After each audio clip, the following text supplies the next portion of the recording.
Kita pun tertanya-tanya kenapa tak nak datang ke mahkamah. Kes akan berbicara pada tahun ini juga?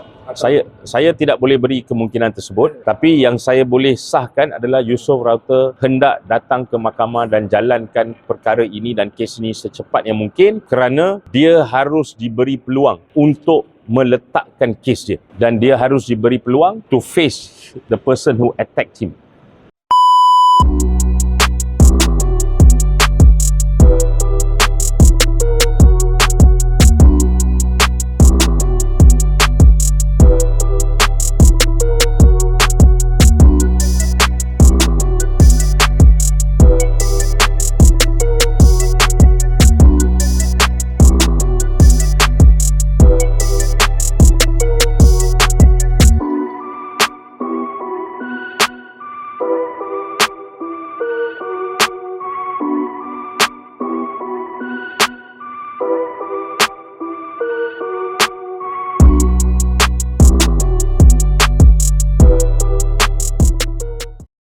Pada Julai 2021, Yusof Raute telah memfailkan satu tindakan saman terhadap Datuk Seri Anwar Ibrahim sebelum Datuk Seri Anwar Ibrahim menjadi Perdana Menteri. This is in July 2021. Terkait dengan satu tindakan yang dibawa oleh Yusof Raute berkaitan satu insiden yang Yusof Raute dakwa berlaku pada 2 Oktober 2018. From Julai 2021 sehingga sekarang, dan nak masuk Julai 2026, 5 tahun masih lagi belum berjalan kes ini. Kemudian apa yang berlaku? Pada Mac 2026, tiba-tiba Datuk Seri Anwar Ibrahim lagi sekali menukar peguam cara, dan peguam cara yang nak jalankan rayuan terhadap 8 soalan undang-undang tersebut telah bersetuju untuk tarik balik. Maknanya setelah biar kita semua tunggu selama lebih kurang 9 bulan, rayuan tersebut tidak berjalan, rayuan tersebut telah ditarik balik, dan Mahkamah Rayuan telah berikan arahan bayar kos RM50,000 kepada Yusof Raute. Kos telah pun dibayar pada hari Jumaat lepas. Kalau rakyat Malaysia yang lain, arahan adalah jalan bicara secepat mungkin. Apakah keistimewaan manusia bernama Anwar Ibrahim sehingga boleh minta perkara-perkara sebegini?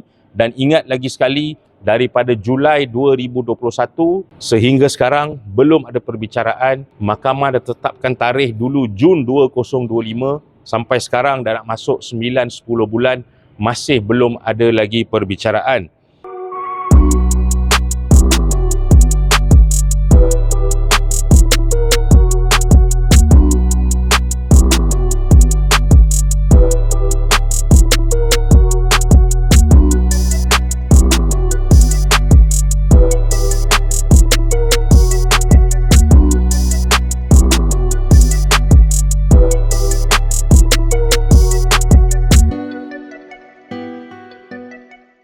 Datuk Seri Anwar Ibrahim di hadapan student atau pelajar-pelajar telah menyatakan rule of law itu penting, kita kena faham pasal undang-undang kena adil kepada semua.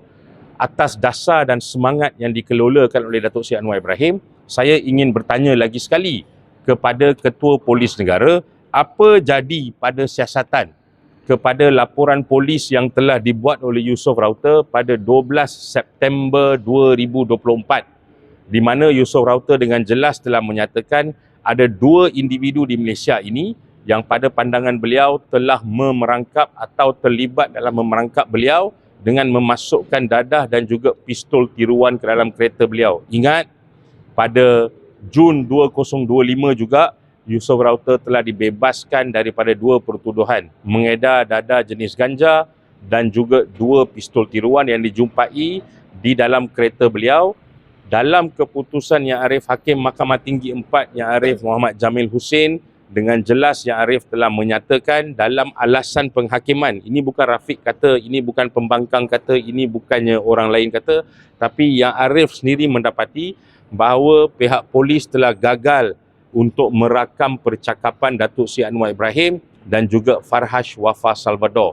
Daripada 12 September 2024, laporan polis dibuat dengan jelas menamakan Anwar Ibrahim dan Yusof Wafa Salvador sebagai 2 individu tersebut, dan juga dalam rakaman percakapan Yusof Raute semasa beliau disiasat oleh pihak polis, beliau telah namakan dua individu ini sehingga sekarang pin drop silence daripada IGP. So lagi sekali, atas semangat tata kelola yang dibawa oleh Datuk Seri Anwar Ibrahim sendiri, kita nak tanya soalan ini kepada Ketua Polis Negara. Apa jadi kepada siasatan tersebut? Nombor satu, dah panggil Anwar Ibrahim untuk dirakam percakapan ke belum? Kalau sudah, bila? Dan kalau boleh, maklumkan secara terbuka. Kedua, dah panggil Farhash Wafa Salvador belum untuk dirakam percakapan? Kalau sudah, bila? Dan kalau boleh, maklumkan kepada kita supaya kita boleh ambil tindakan-tindakan yang selanjutnya. Kalau tidak ada jawapan daripada Tan Sri IGP, maka benarlah di Malaysia ini, kalau anda Perdana Menteri, anda berkuasa, anda kawan baik pada Perdana Menteri dan anda merupakan individu-individu yang begitu baik dengan Perdana Menteri, anda tidak akan disoal. Tapi kalau anda membangkang Perdana Menteri, kereta polis akan datang jam 3 pagi. Kita pun tertanya-tanya, kenapa tak nak datang ke mahkamah? Kemungkinan akan kes akan berbicara pada tahun ini juga. Saya tidak boleh beri kemungkinan tersebut. Tapi yang saya boleh sahkan adalah Yusof Raute hendak datang ke mahkamah dan jalankan perkara ini dan kes ini secepat yang mungkin, kerana dia harus diberi peluang untuk meletakkan kes dia. Dan dia harus diberi peluang to face the person who attacked him.